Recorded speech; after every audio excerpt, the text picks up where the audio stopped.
Kerala cricket league രണ്ടാം സീസണിന്റെ final അല്പസമയത്തിനകം നിലവിലെ ചാമ്പ്യന്മാരായ ഏരീസ് കൊല്ലം സെയിലേഴ്സ് കൊച്ചി ബ്ലൂ ടൈഗേഴ്സിനെ നേരിടും. കാര്യവട്ടം ഗ്രീൻഫീൽഡ് സ്റ്റേഡിയത്തിലാണ് കലാശപ്പോരാട്ടം. വിവരങ്ങളുമായി ഗ്രീൻഫീൽഡ് സ്റ്റേഡിയത്തിൽ നിന്ന് അഞ്ജു ജയപ്രകാശ് ഉണ്ട്. അഞ്ജു, രണ്ടാഴ്ചയ്ക്ക് മുകളിൽ നീണ്ടുനിന്ന KCL കലാശ പോരാട്ടത്തിലേക്ക് എത്തിയിരിക്കുകയാണ്. ടീമുകൾ എത്തിയിട്ടുണ്ടോ? കാണികളുടെ പങ്കാളിത്തം എത്രത്തോളമാണ്?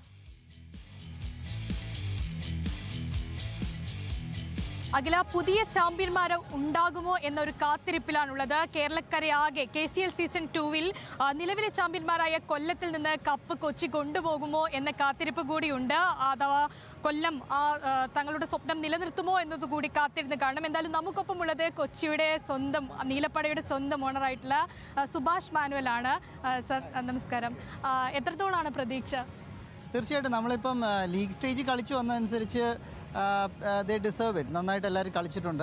അപ്പോൾ എനിക്ക് തോന്നുന്നത് അവർ അതേ മാജിക് ഇപ്പോഴും വീണ്ടും റിപ്പീറ്റ് ചെയ്യുകയാണെങ്കിൽ തീർച്ചയായിട്ടും there is full belief and let magic happen. Sanju ഇല്ലാത്തതിൻ്റെ ഒരു അസാന്നിധ്യം ടീമിനെ ബാധിക്കും? സഞ്ജു ടീമിൽ ഇല്ല എന്ന് വെച്ചാൽ സഞ്ജുവിൻ്റെ ഫിസിക്കൽ പ്രസൻസ് മാത്രമേ ഇല്ലാത്തുള്ളൂ. സഞ്ജുവിൻ്റെ എനർജി ഓൾറെഡി ഇവിടെ കൊടുത്തിട്ടാണ് പോയിരിക്കുന്നത്. അപ്പോൾ പിള്ളേർ നമുക്ക് കഴിഞ്ഞ മാച്ചസിലൊക്കെ നമ്മൾ കണ്ടു. കഴിഞ്ഞ പ്രാവശ്യം കൊല്ലത്തിന് നമ്മൾ കൊല്ലം എഗൻസ്റ്റ് കളിച്ചപ്പോൾ സഞ്ജു ഇല്ലാതെയാണ് കളിച്ചത്. അപ്പോൾ അവർക്ക് they have learned the tricks. അവർക്ക് ആ എനർജി ഇപ്പോഴും ഉണ്ട്. So I think we are in a best position to be in the finals. കളിച്ച കളികളിലൊക്കെ മികച്ച പ്രകടനമായിരുന്നു കൊച്ചി പുറത്തെടുത്തിട്ടുണ്ടായിരുന്നത്. ടീമിനൊപ്പം ഉണ്ടാവാൻ സാധിച്ചിട്ടുണ്ടോ?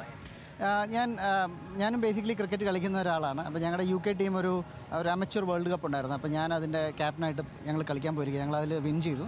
അപ്പോൾ അതുകൊണ്ട് ഈ സമയത്ത് കറക്റ്റ് ഇതിൻ്റെ ഡേറ്റ്സ് വരുന്നതിന് മുമ്പ് ഓൾറെഡി ഉണ്ടായിരുന്നുകൊണ്ട് ഞാനിവിടെ ഇല്ലായിരുന്നു.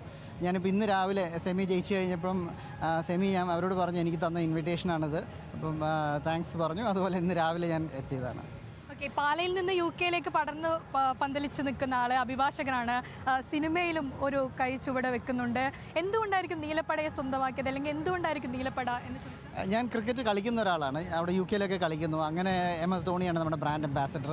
സഞ്ജു ഞങ്ങളുടെ ഒരു ബ്രാൻഡ് അംബാസഡറാണ്. അപ്പോൾ അതുകൊണ്ട് ക്രിക്കറ്റിനോടൊരു താല്പര്യം ഉണ്ടായിരുന്നു. പിന്നെ ബേസിൽ തമ്പി എൻ്റെ ഒരു ക്ലോസ് ഫ്രണ്ടാണ്.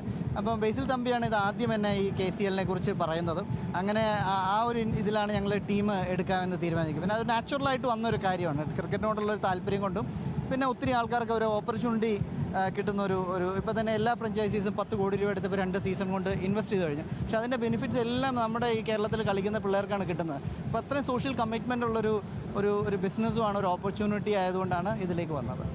അഖില, വേറൊരു പ്രത്യേകത കൂടിയുണ്ട്. ഒരുപക്ഷെ ധോണി ആപ്പിനെ കുറിച്ച് ആളുകൾ അധികം അറിഞ്ഞു തുടങ്ങുന്നുണ്ടാവുക, അല്ലെങ്കിൽ ആരാധകർക്ക് വേണ്ടി അങ്ങനെ ഒരു ധോണി ആപ്പ് കൊണ്ടുവന്നത്? അതെ, ഞങ്ങൾ ഇതുപോലെ തന്നെയാണ് സംഭവിച്ചത്. ധോണി ഞങ്ങളുടെ ബ്രാൻഡ് അംബാസഡറാണ്.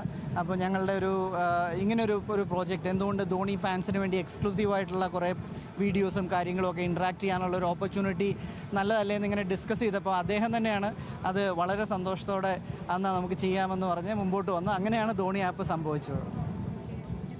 വളരെയധികം നന്ദി ന്യൂസ് മലയാളത്തോടെ ഈ നിമിഷം പങ്കുവെച്ചതിന്. എന്തായാലും സുഭാഷ് മാനുവലാണ് നമുക്കൊപ്പം ഇത്രയും സമയം ചെലവഴിച്ചത്. അങ്ങനെ ഇവിടെ ഇപ്പോൾ താരങ്ങളൊക്കെ എത്തിക്കഴിഞ്ഞു എന്ന് വേണമെങ്കിൽ പറയാം. കൊല്ലത്തിൻ്റെയും ഒപ്പം തന്നെ കൊച്ചിയുടെയും ഒക്കെ താരങ്ങൾ എത്തിയിട്ടുണ്ട്. ആളുകളൊക്കെ ഇത്തരത്തിൽ എത്തിത്തുടങ്ങിയിട്ടുണ്ട്. ഏകദേശം ഇന്ന് 6:30 കൂടിയാണ് പ്രകടനമുണ്ടാകുക. ഇപ്പോൾ കുഞ്ഞുങ്ങളൊക്കെ കാണുന്നുണ്ട് ഈ ജേഴ്സിയിൽ.